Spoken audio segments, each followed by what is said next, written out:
Vivek Ramaswamy visiting Capitol Hill to tout DOGE to lawmakers and push their plan to cut back on government spending. New York Congresswoman Claudia Tenney sits on the House Ways and Means Committee, was there at that meeting. She joins me now. Congresswoman, did you come away from the meeting with any specific cuts that you can share with our audience? Well, absolutely. This is an incredible meeting. You're just talking about dogs. Who let the dogs out? We had a tremendous meeting with Elon Musk and also with Vivek Ramaswamy, and they were terrific.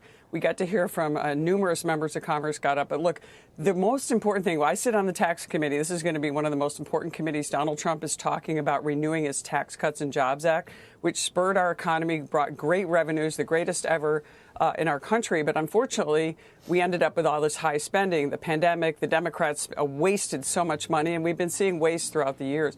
So Elon's plan is very similar to President Javier Milei, which he dealt with the problem in Argentina, and he described inflation as the worst tax. So this is why we have the DOGE, and then why we're going to be doing this government accountability, government efficiency, government effectiveness. A lot of these names were added by members of Congress. Specifically, though, we need to start cutting in order to actually see inflation come down and see the growth that we need.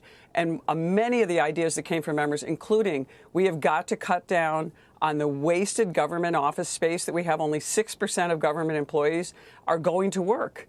If we're not going to use this office space, we need to take it off the government expenses. We have to cut down on the diversity, equity, inclusion budgets. We need to cut down on the Green New Deal that we're seeing being used, wasted. And one of Trump's biggest plans is going to be unleashing American energy. And we're going to need that because energy is going to be key to rapid growth so that we can have the growth to cut down the deficit, to make these cuts effective, to bring down inflation, to give consumers the buying power they once had under the previous Trump administration. So it's a very, very big task. But I think that these two men were brilliant. I was really, actually, to be honest, Todd, I was so amazed at their grasp already of how government works, how the government agencies could be more effective and streamlined in a way that was compassionate and in a way that would actually see growth and the bringing down inflation to the American people, bringing America back to the economic power that it needs to be to keep the world safe and secure and to keep America prosperous. It was really an incredible event.